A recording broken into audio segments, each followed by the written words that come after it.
ರಘು ಅವ್ರಿಗೆ ಇಲ್ಲೊಂದು ಮಾತು ಕೇಳ್ತಾರೆ, ಅಂದ್ರೆ ಎಲ್ಲರಿಗೂ ಕೂಡ ಒಂದೊಂದು ಕ್ವಶನ್ ಕೇಳ್ಕೊಂಡ್ಬರ್ತಾರೆ. ಇಲ್ಲಿ ಜಾನ್ವಿ ಅವ್ರು ಹೇಳಿದ್ರಲ್ಲ, ಈ ಒಂದು ಯೋಚನೆಯಲ್ಲಿ ಆಟ ಆಡ್ದಾಗೆ ಬಂದಿದ್ರೆ ತುಂಬಾನೇ ಚೆನ್ನಾಗಿರೋದು. ಇಲ್ಲಿ ರಾಶಿಕ್ ಅವ್ರದೇ ಮೇನ್ ಮಿಸ್ಟೇಕು. ಎಲ್ಲರೂ ಕೂಡ ಹೇಳಿದ್ರು ಸೇವ್ ಆಗಿ ಅಂತ ಅಂದ್ಬಿಟ್ಟು, ಅಂದ್ರೆ ಸೇವ್ ಮಾಡಿ ಅಥವಾ ನೀವರು ಸೇವ್ ಆಗಿ ಅಂತ ಹೇಳಿದ್ರೆ ಇಲ್ಲಿ ಕೇಳಲಿಲ್ಲ. ಆ ಒಂದು ಟೈಮಲ್ಲಿ ದುರಾಂಕಾರ ತೋರಿಸಿದ್ರು ಅಂತ ಕೂಡ ಇಲ್ಲಿ ಬೈದಿದ್ರು. ಇಲ್ಲಿ ಜಾನ್ವಿಯವರು ಸೇವ್ ಆಗಿದ ತಕ್ಷಣ ಒಂದು ಮಾತು ಕೂಡ ಹೇಳ್ತಾರೆ. ಅದಕ್ಕೂ ಮುಂಚೆ ರಘು ಅವರು ಹೇಳ್ತಾರೆ, ನೀವೀಗ ಕ್ಯಾಪ್ಟನ್ ಆಗಿದ್ರೆ ಒಂದ್ ವೇಳೆ ನೀವು ಹೋದ್ರೆ ಯಾರಿಗೆ ಇಲ್ಲಿ ಕ್ಯಾಪ್ಟನ್ಸಿ ಬಿಟ್ಕೊಡ್ತೀರಾ ಅಂತಂದ್ರೆ ಇಲ್ಲಿ ಗಿಲ್ಲಿಯವರಿಗೆ ಬಿಟ್ಕೊಡ್ತೀರಿ ಅಂತ ಅಂದ್ಬಿಟ್ಟು ಇಲ್ಲಿ ಹೇಳಿದ್ರು. ಅವ್ರು ಕಾಮಿಡಿ ಮಾಡ್ಬೋದು, ಬಟ್ ಆದ್ರೆ ಅವ್ರದ್ದೊಂದು ಥಾಟ್ ಏನಿದೆ ಅದು ತುಂಬಾನೇ ಚೆನ್ನಾಗಿದೆ ಅಂತ ಇಲ್ಲಿ ಹೇಳಿದ್ರು. ಅದಕ್ಕೆ ಇಲ್ಲಿ ಹೇಳೋದು, ಕೆಲವೊಂದು ಸನ್ನಿವೇಶದಲ್ಲಿ ನಾವು ಏನೇ ಒಂದು ಕಾಮಿಡಿ ಮಾಡಿದ್ರು ಕೂಡ ನಮ್ಮ ಒಂದು ಥಾಟಿಂಗ್ ಬೇರೆ, ನಮ್ದೊಂದು ಥಾಟ್ ಏನಿದೆ ಅಂತ ಅಂದ್ಬಿಟ್ಟು ಬೇರೆಯವ್ರಿಗೆ ಅರ್ಥ ಆಗಿರುತ್ತೆ. ನಾವಿಲ್ಲಿ ಏನ್ ಥಿಂಕ್ ಮಾಡ್ತಿದೀವಿ ಅಂತ ಅಂದ್ಬಿಟ್ಟು ಕೆಲವೊಬ್ರು ನಮ್ಮನ್ನ ಅರ್ಥ ಮಾಡ್ಕೊಂಡಿರೋರು ಇಲ್ಲಿ ಚೆನ್ನಾಗಿ ಅರ್ಥ ಮಾಡ್ಕೊಂಡಿರ್ತಾರೆ. ಕೆಲವೊಬ್ರಿಗೆ ನಾನು ಹೇಳ್ತಾ ಇರೋದು, ಇವಾಗ ರಘು ಅವರು ಮತ್ತೆ ಇಲ್ಲಿ ಗಿಲ್ಲಿ ಅವರು ಸ್ವಲ್ಪ ಫ್ರೆಂಡ್ಶಿಪ್ ಕೂಡ ಚೆನ್ನಾಗೇ ಇದೆ. ಗಿಲ್ಲಿ ಅವರು ಏನು ಅಂತ ಅಂದ್ಬಿಟ್ಟು ಇಲ್ಲಿ ರಘು ಅವ್ರಿಗೂ ಕೂಡ ಇಲ್ಲಿ ಗೊತ್ತಿದೆ, ಕಾಮಿಡಿ ಮಾಡ್ತಾರೆ ಹೌದು, ಬೇರೆ ಎಲ್ಲಾ ವಿಚಾರಗಳು ಇಲ್ಲಿ ನೋಡಿದಾಗ ತುಂಬಾ ಚೆನ್ನಾಗಿ ಇಲ್ಲಿ ನಿಭಾಯಿಸ್ತಾರೆ ಅಂತ ಅಂದ್ಬಿಟ್ಟು ಇಲ್ಲಿ ರಘು ಅವರೇ ಇಲ್ಲಿ ಹೇಳಿದ್ರು.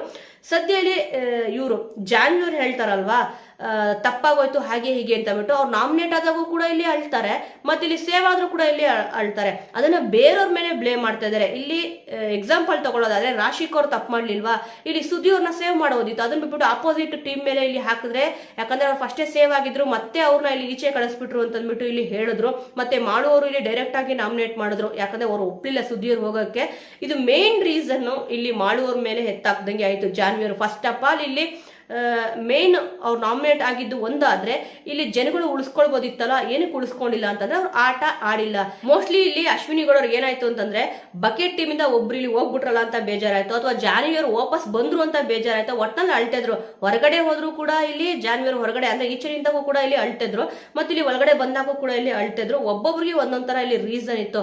ಈಚೆ ಹೋಗಿ ನಿಂತಾಗೂ ಕೂಡ ಇಲ್ಲಿ ಅಳ್ತಾರೆ, ಒಳಗಡೆ ಬಂದ ಮೇಲೂ ಕೂಡ ಇಲ್ಲಿ ಅಳ್ತಾರೆ. ಆದ್ರೆ ಅಳೋದ್ರಿಂದ ಏನು ಯೂಸ್ ಇಲ್ಲ. ಅವ್ರು ಬಿಗ್ ಬಾಸ್ ಮನೆಗೆ ಏನಕ್ಕೆ ಬಂದಿದ್ದಾರೆ ಅಂತ ಅಂದ್ಬಿಟ್ಟು ಅರ್ಥ ಮಾಡ್ಕೊಂಡು ಆಟ ಆಡಿದ್ರೆ ತುಂಬಾನೇ ಚೆನ್ನಾಗಿರುತ್ತೆ. ಇವತ್ತಿನ ಎಪಿಸೋಡು ಚೆನ್ನಾಗಿತ್ತು. ಯಾರ್ಯಾರಿಗೆ ಏನೇನು ಬುದ್ಧಿ ಹೇಳಬೇಕಿತ್ತು, ಯಾರ್ಯಾರ ಮೇಲೆ ಯಾರ್ಯಾರಿಗೆ ಏನೇನು ಒಪಿನಿಯನ್ ಚೇಂಜ್ ಆಗಿದೆ ಅಂತ ಅಂದ್ಬಿಟ್ಟು ಒಂದು ಎಕ್ಸ್ಪೆಕ್ಟೇಷನ್ ಇಟ್ಕೊಂಡಿರ್ತಾರೆ. ಆ ಒಂದು ಎಕ್ಸ್ಪೆಕ್ಟೇಷನ್ ಕೂಡ ಇಲ್ಲಿ ಹಾಳ ಆಗಿದೆ. ಕೆಲವೊಬ್ರು ಸ್ಪರ್ಧಿ ಮೇಲೆ ಇಟ್ಕೊಂಡಿರೋದು, ಎಕ್ಸಾಂಪಲ್ ತಗೊಳ್ಳೋದ್ರೆ ರಕ್ಷಿತಾ ಅವ್ರ ಮೇಲೆ ಸ್ವಲ್ಪ ಜನಗಳಿಗೆ ಈಗ ಸ್ಪರ್ಧಿಗಳಿಗೆ ಒಂದು ಒಪಿನಿಯನ್ ಚೇಂಜ್ ಆಗಿಬಿಟ್ಟಿದೆ.